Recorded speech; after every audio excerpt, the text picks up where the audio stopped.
احتمال است که زمستانی سالهای 2020-2021 در ولایت سوخت معیار و لیمیت برق جاری کرده نمی شود، چون که حال حاضر متخصصان برق ولایت وصلک‌ها را تعمیر کرده ایستادند. این به خاطر پیشگیری صدمه می باشد. در ولایت سوخت لیمیت برق جاری نمی شود. در این باره دیرکتور شبکه‌های برقی ولایت سوخت طاهر اتمов اطلاع داد. حالا تنها به خاطر با صفت تامین نمودنی برق، ترانسفورماتور وصلک و تجهیزات‌های انتقال دهنده برق تامین گردیده ایستاده است. بنابراین در بعضی از شهر و ناحیه‌ها دوام‌روز انتقال قوه برق قطع کرده می شود.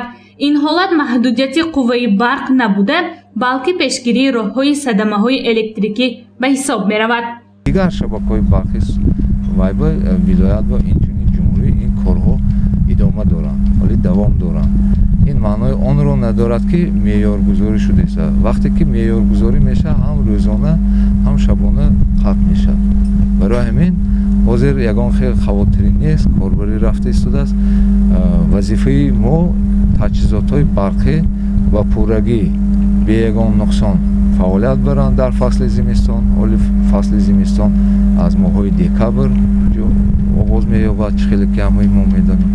برای همین همه آن کارهایی که گذرانده میشود این به منفعت کار و پیشروی کار با برق خوش‌صفت و بی صدمه‌های تکنولوژی تامین نمودن اهالی و اینچنین کارخانه‌های صنعتی، غیر صنعتی، ابیکت‌های حیات مهم وابسته میباشد. ماه‌های گذشته بنابر پست شدن سطح آبی دریاهای حدود کشور اعلام و آگاهینامه‌ها انتشار گردیده بود که در اساس آن میبایست تقسیمات برق در شهر و ناحیه‌های ولایت از روی معیار صورت گیرد. خوشبختانه وضع آب و هوای موسم امسال مساعد آمد. تصمیم یا خود پیشگیری مقامات در مثال پهن کردن آگاهنامه برای مقرر نمودن معیار و محدودیت برق بکار کرده شد. از این یک سال پیش لیمیت معیارگذاری نبود و خیلی که ما میدانیم در ماه‌های اکتبر، نوامبر بعدی به انجام رسیدن کارهای فعالیت پایگاه آبکشی عیناً همین کارها گذرانده شده بود. ماه‌های اکتبر، نوامبر این سال من شما شاهد آن هستید که دستای کار کرده ایستادند.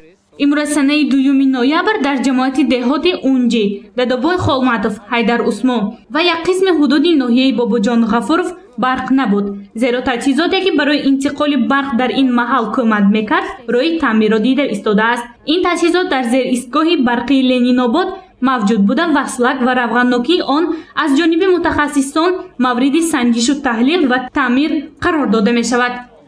علاقه از ماه‌های نوامبر آغاز کرده. من دهه دوم ماه نوامبر موافق معلومات‌های اینترنتی باریدن باران در بلندکوه‌ها، باریدن برف در نظر داشته شده است. برای همین ما برای پیشگیری نمودن رخ ندادن قطعه‌های تکنولوژی و صدمه خاموش نشدن خط‌های برقی ما باید که این باد و هوای در همین روزها باید که ثمراناک استفاده بریم. وقت هست. برای همین ما آماده کرده ایستادیم تجهیزات برقی. این کارها حالا دوام دارند و سبب خاموشی نیروی برق هم در همین می باشد. حالا کارهای تعمیر و تجدید در شبکه‌های برقی شهر استرافشان، خوجند، پنجکل، بستان جریان دارد. اینچنین انرژی سیستم جمهوری تاجیکستان در خطهای انتقال برقی شدتش 500 کیلوولت، 220 کیلوولت، 110 کیلوولت و در نیروگاه‌های برقی آبی نیز چنین کارهای تعمیر و از نوسازی رفته ایستاده است. یک روز دو روز پول نداده اکاوت زینی کشته، امروز هم کشته. یک کشته در اینونه همین که دیدم.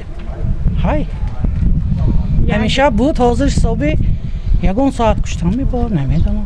نکشم بهتر.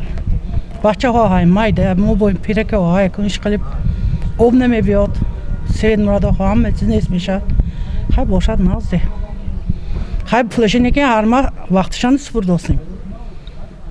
استقامتکننده ناحیه باباجان غفورов ملاحت جورایو میگوید که روز گذشته یعنی سنه 1 نوامبر در خانه و محله که او زندگی میکند برق نبود. از این رو به اختیار فکر کرد که در ولایت سوخت محدودیت برق جاری گردید. از شبکه‌های برقی ولایت سوخت باشد اطلاع دادند که معیار برای تقسیم نمودن برق جاری نمیگردد.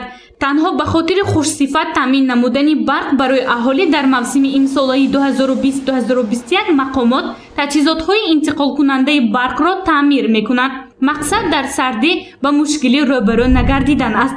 گزارش گنجینه عالم و مفتون شکورova و نعیم جان ایوبوف برای برنامه اطلاعاتی خبر.